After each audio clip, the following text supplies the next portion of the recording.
रात का गहरा सन्नाटा, चारों ओर शांति पसरी हुई है।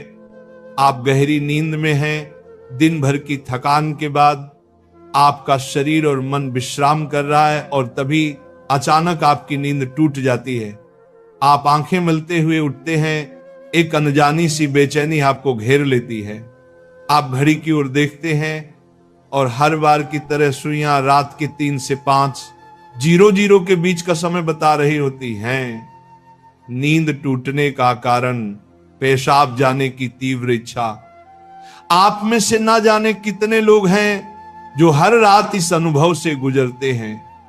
शायद आप इसे एक सामान्य शारीरिक प्रक्रिया मानकर टाल देते हैं। आप सोचते होंगे शायद रात को पानी ज्यादा पी लिया होगा या ये उम्र का असर हो सकता है, लेकिन क्या आपने कभी एक पल ठहर कर सोचा है क्यों? आखिर क्यों आपकी नींद हर बार उसी समय पर टूटती है?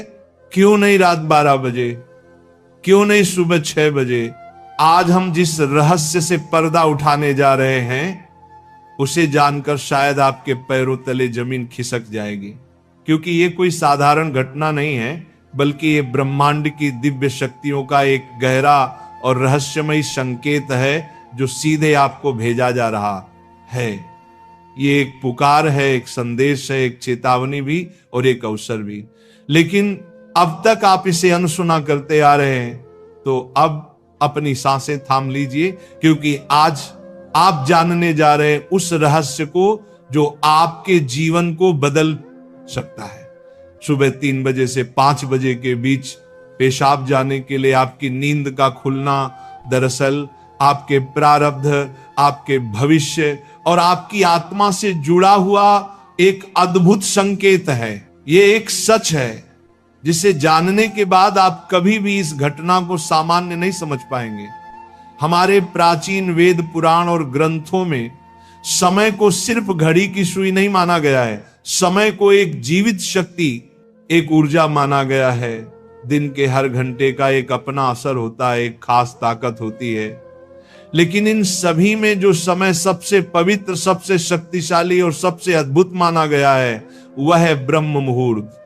ये सुबह 3:00 बजे से लेकर 5 बजे तक का समय होता है।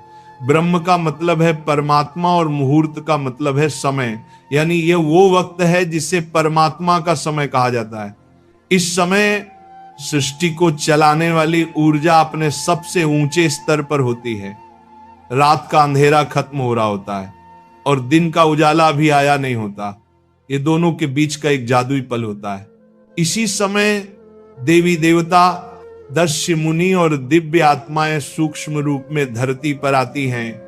ब्रह्मांड की सबसे अच्छी, शुद्ध और शांत ऊर्जाएं हमारे आसपास मौजूद होती हैं। आपने महसूस किया होगा इस समय की हवा कुछ अलग लगती है। हवा में ठंडक और ताजगी होती है, पक्षी चहकना शुरू करते। ये समय सिर्फ शांत नहीं, बहुत खास होता है। अब आप सोच रहे होंगे इसका आपकी रात में नींद टूटने और पेशाब जाने की इच्छा से क्या रिश्ता है? रिश्ता बहुत गहरा है। जब ये दिव्य ऊर्जा आपसे जुड़ना चाहती है, आपको कोई संकेत देना चाहती है, तो वह सीधे बात नहीं करती, वह आपके ही शरीर को माध्यम बनाती है। आपको नींद से जगाने के लिए वह आपके शरीर में पेशाब की इच्छा पैदा कर देती है ताकि आप उठें। ये कोई बीमारी नहीं है, ये कोई गलती नहीं है, ये एक संकेत है, ये एक दिव्य अलार्म है जो आपको हर रात कहती है उठो, जागो। मैं तुमसे कुछ कहना चाहता हूं, लेकिन हम क्या करते हैं? हम उठते हैं, बाथरूम जाते हैं और फिर वापस सो जाते हैं। हम सोचते हैं कि ये तो एक सामान्य बात है, पर असल में हम हर रात एक खास मौका खो देते हैं। वो समय जिसमें ईश्वर आपसे जुड़ना चाहता है, आपसे बात करना चाहता है, आपके जीवन में कुछ नया शुरू करना चाहता है, और हम उसे बिना समझे टाल देते हैं। अगली बार जब आपकी नींद 3 से 5 बजे के बीच टूटे तो एक पल ठहरिए, सोचिए, शायद ये सिर्फ पेशाब नहीं बल्कि एक दिव्य बुलावा है, क्योंकि हो सकता है आपके जीवन की असली शुरुआत वहीं से हो। अब सवाल ये उठता है, ब्रह्मांड की ये दिव्य शक्ति आपसे ही क्यों संपर्क करना चाहती है? हर रात लाखों करोड़ों लोग गहरी नींद में सो रहे होते हैं, फिर ये संकेत सिर्फ आपको ही क्यों मिल रहा है? इस सवाल का जवाब आपके भीतर आपकी आत्मा की यात्रा में छुपा है। पहला कारण, आपकी आत्मा जागने के कगार पर है। आपकी आत्मा एक खास मोड़ पर पहुंच चुकी है। शायद इस जन्म में किए गए पुण्य कार्यों की वजह से या पूर्व जन्मों की साधना और प्रार्थनाओं की वजह से अब वह समय आ गया है जब आपको जगाया जा रहा है। आपका चेतन स्तर अब उस ऊंचाई पर है जहां से ब्रह्मांड की ऊर्जाएं आपसे सीधा संवाद कर सकती हैं। आप उन कुछ चुने हुए लोगों में से एक हैं जिन्हें ब्रह्मांड अब आगे की आध्यात्मिक यात्रा के लिए तैयार कर रहा है। आपकी हर रात यूं नींद से जागना दरअसल इस बात का संकेत है कि आपके भीतर की आध्यात्मिक ऊर्जा तेजी से बढ़ रही है और पेशाब जाने की इच्छा वो सिर्फ एक बहाना है। असल मकसद तो यही है कि आप ब्रह्म मुहूर्त में उठें और उस दिव्य ऊर्जा से जुड़े जो आपको बुला रही है। दूसरा कारण, आपके पितर पूर्वज आपसे बात करना चाहते हैं। हिंदू धर्म में पितरों यानी पूर्वजों को देवताओं के समान माना गया है। भले ही वे अब इस दुनिया में नहीं हैं, पर वे सूक्ष्म रूप से अपने परिवार से जुड़े रहते हैं। ब्रह्म मुहूर्त वह समय होता है जब भौतिक, स्थूल और सूक्ष्म दुनिया के बीच की दीवार सबसे पतली हो जाती है। यही वह क्षण होता है जब आपके पितर आपसे आसानी से संपर्क कर सकते हैं। अगर आपकी नींद नियमित रूप से 3 से 5 बजे के बीच खुल रही है तो यह संकेत हो सकता है कि आपके पूर्वज आपसे कुछ कहना चाहते हैं। हो सकता है वे किसी दुख से गुजर रहे हों और आपसे अपने मोक्ष के लिए प्रार्थना चाहते हों। शायद वे किसी बड़ी खुशी की सूचना देना चाहते हों या फिर आपको किसी आने वाले संकट से आगाह कर रहे हों। और कभी कभी वह बस आपको आशीर्वाद देने आते हैं, ये बताने कि हम तुम्हारे साथ हैं। जब आप बाथरूम की ओर जाते हैं, आपके पितर उसी समय आपके सबसे करीब होते हैं। वह आपको देख रहे होते हैं, आपके साथ चल रहे होते हैं। आपकी हर रात की ये जागृति आप और आपके पूर्वजों के बीच एक पुल बन गई है। तो अगली बार जब आप रात के इस समय उठें, मत सोचिए कि ये बस एक शारीरिक जरूरत है। रुकिए, महसूस कीजिए कोई आपको बुला रहा है। शायद ब्रह्मांड या खुद आपके पितर आपसे कुछ कहने आए हैं। आप अकेले नहीं हैं, कोई अदृश्य शक्ति हर पल आपके साथ है। तीसरा और चौथा रहस्य, जब इष्ट देव और ब्रह्मांड खुद आपको जगा रहे हो। तीसरा कारण, आपके इष्ट देव की पुकार। हर आत्मा का एक इष्ट देव होता है, एक विशेष देवी या देवता जिससे आत्मा का गहरा रिश्ता होता है। शायद आप अपने जीवन की भागदौड़ में अपने इष्ट देव को समय देना भूल चुके हैं, लेकिन आपकी आत्मा नहीं भूली। जब आप ब्रह्म मुहूर्त में जागते हैं तो यह सिर्फ संयोग नहीं होता, ये हो सकता है आपके इष्ट देव आपको याद दिला रहे हो कि मैं यही हूं, मैं तुम्हारी प्रतीक्षा कर रहा हूं, आओ मुझसे बात करो, अपना मन मुझ पर खोल दो। ब्रह्म मुहूर्त का यही वह समय होता है जब आपकी प्रार्थना बिना किसी रुकावट सीधे आपके इष्ट तक पहुंचती है। दिन में की गई 100 बार पूजा का जो फल है वो इस समय की एक सच्ची पुकार से मिल सकता है। परमात्मा इस दिव्य मौन में आपसे संवाद करना चाहते हैं, इसीलिए वे आपको हर रात इस विशेष समय पर जगा रहे हैं। चौथा कारण, आपका शरीर और ब्रह्मांड आपस में जुड़े हुए हैं। हमारा शरीर सिर्फ मांस और हड्डियों से नहीं बना है, ये पंच तत्वों पृथ्वी, जल, अग्नि, वायु और आकाश से बना है। आयुर्वेद बताता है कि शरीर को 3 दोष, वात, पित्त और कफ संतुलन में रखते हैं। रात के 2 बजे से सुबह 6:00 बजे तक का समय वात काल कहलाता है। वात का काम होता है गति देना, और शरीर से मलमूत्र का विसर्जन भी उसी गति का हिस्सा है। जब ब्रह्मांड की ऊर्जा ब्रह्म मुहूर्त में चरम पर होती है तो वह आपके शरीर की ऊर्जा को भी जगाने लगती है। इससे वात सक्रिय होता है और आपको पेशाब की तीव्र इच्छा होती है। आप अब तक सिर्फ एक शरीर की जरूरत समझते थे, असल में वो है आपके शरीर और ब्रह्मांड की घड़ी का तालमेल। आपका शरीर आपको बता रहा है जो ब्रह्मांड में हो रहा है वही मेरे भीतर भी घट रहा है। इस शरीर और ब्रह्मांड के बीच का गहरा जुड़ाव है जिसे महसूस करना स्वयं से मिलने जैसा है। अब सवाल है इस संकेत को समझकर करना क्या चाहिए। जब अगली बार आपकी नींद 3 से 5 बजे के बीच पेशाब के लिए खुले तो इसे परेशानी या बाधा मत समझिए, इसे एक वरदान समझिए, एक सौभाग्य जो लाखों में किसी एक को मिलता है। क्या करें? नींद खुलते ही नाराज मत हो, मन ही मन उस दिव्य शक्ति का धन्यवाद करे जिसने आपको जगाया है। शांति से उठिए, बाथरूम जाइए, लौटकर तुरंत बिस्तर में ना घुसिए। यही सबसे आम और सबसे बड़ी गलती है। अपने हाथ, पैर और चेहरा ठंडे पानी से धो लीजिए, इससे आपके अंदर की नींद भी टूटेगी और आप हल्का और ताजा महसूस करेंगे। फिर बस कुछ मिनट चुपचाप बैठिए, चाहे तो मन ही मन प्रार्थना करें या बस उस मौन को सुनिए, क्योंकि वहीं वह संदेश छुपा है जो आपको भेजा गया है। याद रखिए, आपकी नींद का इस समय पर टूटना कोई संयोग नहीं बल्कि आपको जागृत करने की कोशिश है। ब्रह्मांड, आपके इष्ट, आपके पूर्वज और खुद आपका शरीर सभी आपको कह रहे हैं अब उठो, अब समय आ गया है।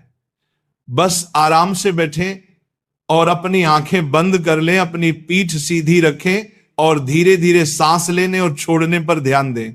महसूस करें कि जो सांस आप अंदर ले रहे हैं वो आम हवा नहीं बल्कि ब्रह्म मुहूर्त की पवित्र ऊर्जा है जो आपके पूरे शरीर को साफ कर रही है। जब आप सांस छोड़ते हैं तो आपकी सारी चिंता और बुराई बाहर निकल रही है। कुछ मिनटों तक इस शांति में बैठें। इस समय ब्रह्मांड आपसे बात करना चाहता है, बस ध्यान से सुने।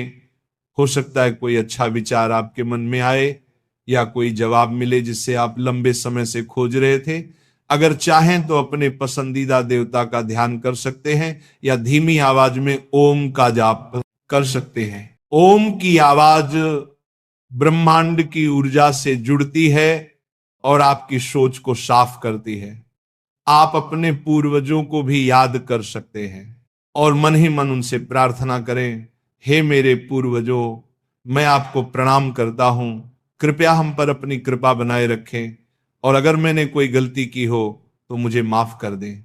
शुरुआत में आपका मन भटक सकता है या नींद आ सकती है, लेकिन हार मत मानिए।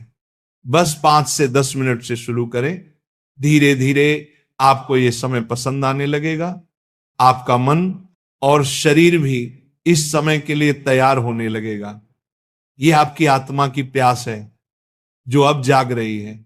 जब आप हर रात ऐसा करेंगे तो आपको अपने जीवन में अच्छे बदलाव दिखने लगेंगे। आपके चेहरे पर एक नया चमक आएगा। आपकी फिक्र और डर कम होंगे। ये कोई जादू या अंधविश्वास नहीं है बल्कि एक वैज्ञानिक तरीका है। आपने उस खास वक्त का सही इस्तेमाल करना सीख लिया है जब ब्रह्मांड अपनी सारी ऊर्जा आपके लिए देता है। आप उस खजाने की चाबी पा चुके हैं जिसे बहुत लोग जीवन भर ढूंढते हैं। सोचिए, ब्रह्मांड आपको हर रोज एक खास मौका दे रहा है। वह ब्रह्मांड की दिव्य ऊर्जा हर रोज आपके दरवाजे पर दस्तक देती है, लेकिन आप उसे अक्सर अनदेखा कर देते हैं। पर अब जब आप इस रहस्य को समझ गए हैं तो ऐसा नहीं होगा। अब आप जान गए हैं कि आपकी नींद का टूटना कोई समस्या नहीं बल्कि आपके जीवन का सबसे बड़ा समाधान है। यह एक संकेत है कि आप सामान्य इंसान नहीं हैं। इस घटना से डरिए मत बल्कि इसे अपनाइए। आप देखेंगे कि आपका जीवन पहले जैसा नहीं रहेगा। तो अगली बार जब रात के सन्नाटे में 3 से 5 बजे के बीच आपकी आंखें खुले तो घबराइए मत, मुस्कुराइए और मन ही मन कहिए मैं तैयार हूं। धन्यवाद। पूज्यपाद श्री उड़िया बाबा जी महाराज, जो साधक पवित्रता से, चाहे गृहस्थ में हो या विरक्त हो, नैष्ठिक ब्रह्मचारी हो या सीमित ब्रह्मचारी हो, सीमित ब्रह्मचारी कुछ वर्ष बाद फिर गृहस्थ में जाना है, नैष्ठिक ब्रह्मचारी आजीवन ब्रह्मचर्य रहना है, उसको इन 21 बातों को ध्यानपूर्वक सुनना चाहिए और अपने जीवन में उतारना चाहिए। पहली बात ये समझ लो कि वीर्य, प्राण और मन तीनों का एक तारतम्य है। ये परस्पर इनका घनिष्ठ संबंध है। इनमें से एक भी बिगड़ा तो तीनों बिगड़ जाएंगे। वीर बिगड़ा तो प्राण शक्ति कमजोर हो जाएगी, मन चंचल, अशांत, मलिन, पापमय हो जाएगा। मन बिगड़ा तो आपके प्राण कमजोर हो जाएंगे, वीर स्तंभित करने की शक्ति नष्ट हो जाएगी, वीर रोकने की शक्ति नष्ट हो जाएगी। प्राण स्थूल हुए तो मन चंचल हो गया, वीर नष्ट। तीनों का घनिष्ठ संबंध है। इसलिए एक को दृढ़ कर लो, किसी एक को, तो आपका सब संभलना शुरू हो जाएगा। मन को श्री जी के नाम में लगा दो, या प्राण वायु का संशोधन नाम जप करते हुए करो, या ब्रह्मचर्य पर दृष्टि डाल दो। एक ठीक हो जाएगा तो तीनों ठीक हो जाएंगे। मन शांत हो जाएगा, प्राण सूक्ष्म हो जाएंगे, यदि ब्रह्मचर्य ठीक है तो। पहले ब्रह्मचारी को कब्ज से बचना चाहिए। बहुत सहज सरल उपाय है कब्ज नष्ट होने का, इसका हमने वर्षों प्रयोग किया है। वो छोटी हल पीस लीजिए, मिक्सी में पीस लीजिए या सलबट्टा से पीस लीजिए, सहज पीस जाती है। उसको एक डिब्बे में रख लीजिए और ईसबगोल की भूसी, एक कटोरी में 2 चम्मच ईसबगोल की भूसी डालिए और 1 चम्मच या 1.5 चम्मच छोटी हल डालिए। दोनों को मिला दीजिए और पाउडर ऐसे थोड़ा मुंह में डालिए और दूध से ऐसे ऐसे करके फिर लीजिए, फिर डाल लीजिए। 2 बार में, 3 बार में, 1 बार में, जितने में आप आ जाए। और 250 ग्राम दूध, ज्यादा दूध नहीं, 250-300 ग्राम दूध ले लीजिए और इसको 1 हफ्ता लेते रहिए। अपने आप आंतों को सही करके कब्जियत नहीं होने पाएगी। मन अवरुद्ध होना ही ब्रह्मचर्य के स्तंभित करने में बहुत परेशानी हो जाएगी, क्योंकि वो गर्म और बहुत विकार युक्त होता है। जो कब्ज है कई रोग पैदा कर देती है। इसलिए ब्रह्मचारी को चाहिए कि प्रातः काल उठकर कम से कम 500 ग्राम पानी हल्का सा गर्म करके वज्रासन में बैठ करके धीरे धीरे 5-10 मिनट में पीना चाहिए। फिर 200-400 कदम टहल करके फिर शौच जाना चाहिए। आप देखना, आप कब्जियत की शिकायत खत्म हो जाएगी अगर आप ऐसे करेंगे। दूसरा, मैदा और पकवान और चाय, ये कब्ज बनाने वाली चीजें ब्रह्मचारी को नहीं लेनी चाहिए। जब तक 50 की आयु ना हो जाए तो चाय पीना ही नहीं चाहिए, चाय की जरूरत ही नहीं है। 50 के बाद ठीक है, 50 वर्ष की आयु हो गई, अब उसके बाद थोड़ा शरीर गर्म करने के लिए लेने लगी, कोई बात नहीं। लेकिन जवान साधक को चाय आदि की जरूरत नहीं है बेमतलब में। कुछ साधक काफी, और ये सब चीजें उनकी हैं जो बहुत ऑफिस में काम कर रहे हैं, जग रहे हैं, थोड़ी चाय ले ली, फिर गर्म हो गए, फिर सेवा में लग गए। साधक को नहीं लेना चाहिए। ब्रह्मचारी को चाय, कॉफी, ये चीजें, कोई भी व्यसन नहीं लेना चाहिए। तीसरा, अत्यंत आवश्यक हो तो किसी को छुओ, नहीं छुओ मत। रोगी को छूने के लिए कोई परहेज नहीं है। मान लो कोई रोगी है, आप सेवा में लगे हो, तो उस समय कोई परहेज नहीं, पूरे बिल्कुल प्यार से उसकी सेवा करो, कहीं कोई तुम्हारा नुकसान नहीं होगा, क्योंकि भगवत भाव से सेवा कर रहे हो। आपने किसी को छुआ तो परेशानी हो जाएगी।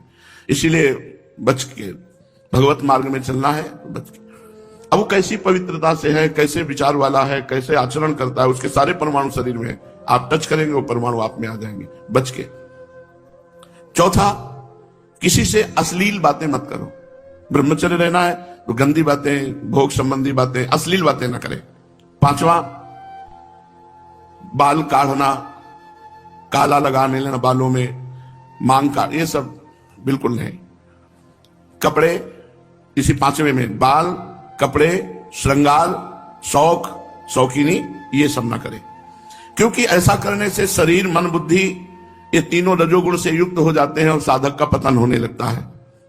एक साधक को देखा, और स्वर्ण के ऐसे आभूषण का, किस लिए भाई? बोले निषेध है क्या आपका? बिल्कुल निषेध है। रज के पात्र में पाने का आदेश है। धातु के किसी भी तरह के व्यवहार को मना किया गया है। तो फिर तो महंगी वस्तुएं, इनको धारण करने की जरूरत ही नहीं है। शरीर राग त्यागना ही तो वैराग्य है। क्या कपड़े बदल लेना केवल वैराग्य है? शरीर राग त्यागना, गर्मी सर्दी सहना, गाली अपमान सहना, दुख सहना, यही हमारा परम धर्म है। दुख सहना, तिरस्कार, अपमान, निंदा, ये जब हम सहते हैं तब हमारा परमार्थ पुष्ट होता है। छठवां, वही वस्तु पाओ जिसमें तुम्हें ज्यादा स्वाद न मिले और तुम्हारा स्वास्थ्य ठीक रहे। तुम्हारा शरीर बलयुक्त हो, सात्विक भोजन हो और स्वाद रहित भोजन हो। तो ऐसी चीज मत खाओ पियो जो तुम्हें बहुत पसंद है। सात्विक भोजन करो जो स्वाद रहित हो।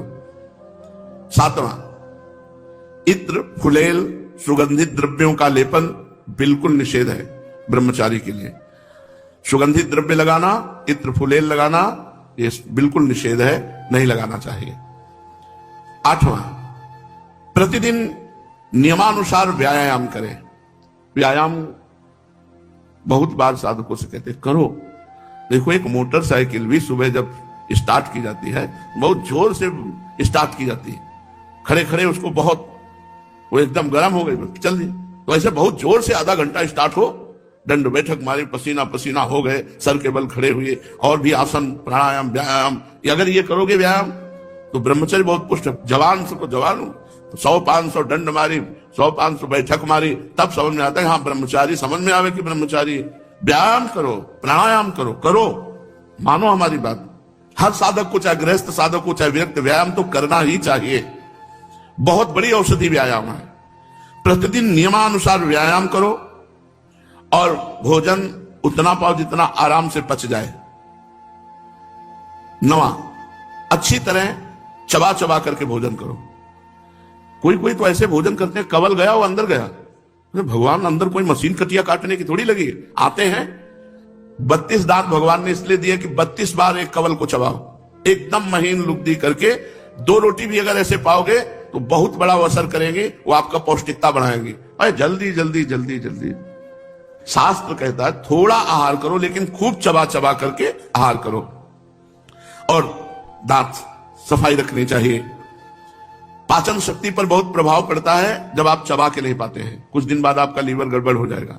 आप चबा चबा के पाइए, थोड़ा पाइए, अधिक समय लगाइए, 40 मिनट में पाइए, 1 घंटे में पाइए, लेकिन चबा चबा करके पाइए।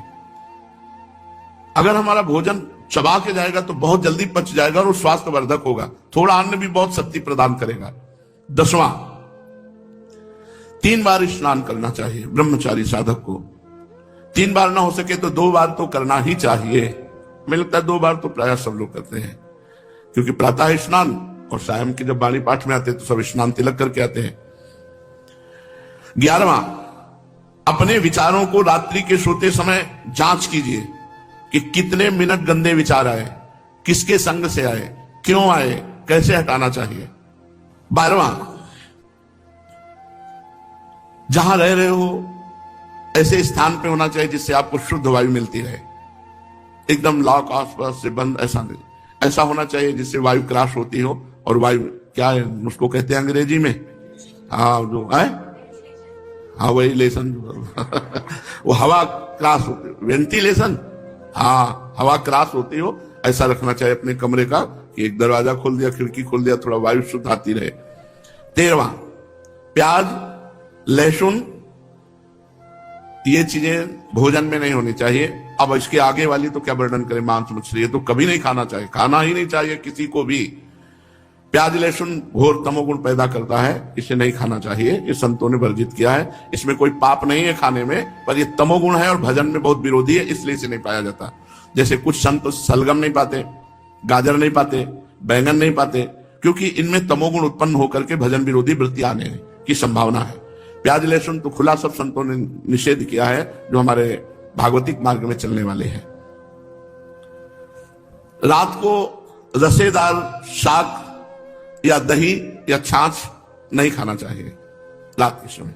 ब्रह्मचर्य पालन करने वाले को इमली नहीं खानी चाहिए, किसी भी तरह की खटाई नहीं खानी चाहिए, अधिक तेल का प्रयोग नहीं होना चाहिए, लाल मिर्च नहीं होनी चाहिए, कोई भी गरम मसाला नहीं होना चाहिए। अरे बहुत बड़ा व्रत है ब्रह्मचर्य। ये अत्यंत आवश्यक है कि रात्रि में यदि आप दूध लें तो ना ठंडा होना चाहिए ना गर्म होना चाहिए, बस ऐसे कोश आया होगा हल्का सा गर्म कर, और उसे पी के 30 मिनट टहलना चाहिए, तब शयन करना चाहिए। दूध पी के 30 मिनट टहलना चाहिए। 14वां, दोपहर के समय भोजन के बाद चाहे 15 मिनट ही विश्राम करें, करना चाहिए। वैसे वर्णन है 16 दाई करवट, 32 श्वास सीधे और 64 बाई करवट। इतने में 15 मिनट हो जाएंगे, या कम में भी हो सकता है। कम से कम भोजन के बाद 15 मिनट तो विश्राम करना ही चाहिए मध्याह्न में। यदि रात्रि में आप जगते हैं तो मध्याह्न में सो सकते हैं। सायंकाल के भोजन में बहुत सात्विकता होनी चाहिए, कोई भी गरिष्ठ पदार्थ नहीं होना चाहिए। सायंकाल तो बस मूंग की दाल और रोटी, 2 रोटी ले ली, मूंग की दाल ले ली, बस। अब शयन के समय 250 ग्राम, आधा लीटर दूध हो गया, बहुत हो गया। अब देखो इतना सब खान पान है और ना तो शरीर में मांस है और ना चेहरे पे तेज है, तो खान पान का मतलब क्या, बहुत ज्यादा बोझा डाला जा रहा है। थोड़ा खाओ भी तेज जागृत होगा। 15वां, दिन में नहीं सोना चाहिए। अब ये अभ्यास किया है तो रात्रि में जगने पर भी दिन में नहीं आती ही नहीं है। जैसे लेटे भी तो एक ऐसी सरसराहट सी शरीर में होती कि उठ के बैठ जाओ, बैठ गए, कभी टहल रहे, पूरी दोपहर ऐसे कटती है। रात्रि में 8, 9, 11, 12 जगने के टाइम, ये 11 और 12 के बीच में, 8, 9 के बीच में शयन करना। मध्याह्न में 1 मिनट भी नींद नहीं। अभ्यास योग युक्तेन चेतसा नान्यगामिना, अभ्यास किया जाए तो हम हर विषय पर विजय प्राप्त कर सकते हैं। तो रात्रि में जो बहुत जगते हैं, मान लो सेवाएं हैं, पूरा का पूरा श्री जी का श्रृंगार करते हैं बच्चे, जो साधक संतजन, उनके लिए है कि आप 3 घंटे सो सकते हैं। रात्रि में बिल्कुल शयन नहीं हुआ तो दिन में आप आराम कर सकते हैं, सो सकते हैं। और जिनको रात्रि में 4 घंटे सोने को मिला, 5 घंटे, वो 15 मिनट विश्राम करके बस बैठ जाओ, इतना भोजन पाओ, 15 मिनट विश्राम किया, 16 श्वासें दाहिनी करवट, 32 श्वासें शवासन में सीधे और 64 श्वासें बाएं करवट में। इतने में आपका शास्त्रीय सिद्धांत से विश्राम मध्याह्न का हो जाएगा। 16वां, भोजन के पहले लघु शंका कीजिए, अच्छे से हाथ धोइए, पैर धोइए, हाथ धोइए, कुल्ला कीजिए, तब भोजन पाने जाइए। भोजन के तुरंत बाद लघु शंका कीजिए, इससे आपके शरीर में कभी गर्मी नहीं चढ़ेगी, पित्त नहीं बढ़ेगा, कब्ज नहीं बनेगी। और शयन करने के पहले लघु शंका करके फिर आप जाइए, जनेंद्रिय को शीतल जल से प्रक्षालित कीजिए। 17वां, 64 श्वासें बाएं करवट के बाद अगर आपको रात्रि में सोना है तो फिर दाईं करवट में तुरंत हो जाइए। बायां स्वर शीतल नाड़ी चलेगी, चंद्र नाड़ी, इससे आपको स्वप्न दोष नहीं होगा। आप देख लीजिए ऐसा करके। 16 श्वासें दाईं करवट, 32 शवासन, 64 बाईं। अब सोना है आपको तो तुरंत फिर दाईं करवट हो जाइए और दाईं करवट सोने का अभ्यास कीजिए। जो 18वां, रात्रि में पहली नींद के बाद जहां नींद खुल जाए दोबारा मत सोइए, बैठ जाइए आसन पर और जप कीजिए, भजन का अभ्यास कीजिए। ये जीवन भर रही है वाणी हमारे साथ, तो यही अभ्यास पूज्य पादुड़िया बाबा की आज्ञा से, यही अभ्यास आज भी यही अभ्यास भगवत कृपा से है। तो इसीलिए 11 से 12 का जितने में नींद खुली, बस जहां घड़ी पे दृष्टि पड़ी 11 के ऊपर, तो बस फिर बैठ गए। बराबर तो बैठ नहीं सकते, घंटा 2 घंटा, तो फिर थोड़ा 4 कदम टहले, फिर बैठ गए। ये लड़ाई है, लड़ाई है। नींद से लड़ना, भोजन से लड़ना, काम क्रोध से लड़ना, भगवान के लिए हम इन सब सुखों का त्याग करते हैं जो लौकिक सुख है। रात्रि में निद्रा भंग हो जाने पर साधक को पुनः नहीं सोना चाहिए, नहीं तो स्वप्न दोष होने की संभावना है। साधक को चाहिए समाचार न सुने, टीवी न देखे, कोई सीरियल न देखे, अश्लील पुस्तकें न पढ़े, ये नहीं करना चाहिए, साधक को नहीं करना चाहिए। हमें सब कुछ भूलकर अपने प्रभु की याद में डूबना, चाहे गृहस्थ हो चाहे विरक्त हो। 20, किसी भी तरह का मनोरंजन न करें। कई प्रकार के सांसारिक खेल हैं, उन मनोरंजन न करें। मनोरंजन करने से सांसारिकता बढ़ती है, भजन की गंभीरता नष्ट हो जाती है। यदि आपको समय ऐसा है कि हमारे पास समय है 1 घंटा हम समय, तो आप कोई फुलवाड़ी लगा लीजिए, अगर जगह है उसको सींचिए। आप श्री जी के लिए जो वाटिका है उसकी सेवा कीजिए, सोनी लगा दीजिए, पोछा लगा दीजिए, दीवालों को साफ, मतलब किसी क्रिया में लग जाइए, मनोरंजन मत कीजिए। 21वां, किसी की निंदा मत कीजिए, किसी की समीक्षा मत कीजिए, ब्रह्मचारी है कि नहीं। और किसी भी सांसारिक उत्सव में सम्मिलित नहीं होना चाहिए। श्राद्ध है, पितृ तर्पण है, ब्याह है, पार्टी है, किसी भी तरह के इसमें नहीं, सम्मिलित नहीं होना चाहिए। हमें सम्मिलित होना है भगवत भक्तों की, जहां लीला कथा हो रही भगवान की, उस सभा में। हमें सांसारिक संबंधों की सभाओं में नहीं। लो बाबा निमंत्रण है, आप आ जाइए ब्याह में। किसी के भी ब्याह में सम्मिलित होना, पार्टी में सम्मिलित होना, मुंडन के उत्सव में सम्मिलित होना, पितृ तर्पण आदि के, श्राद्ध आदि के, किसी में भी नहीं। किसी भी ऐसे उत्सवों में सम्मिलित नहीं होना जिनका संबंध सांसारिक क्रियाओं से है।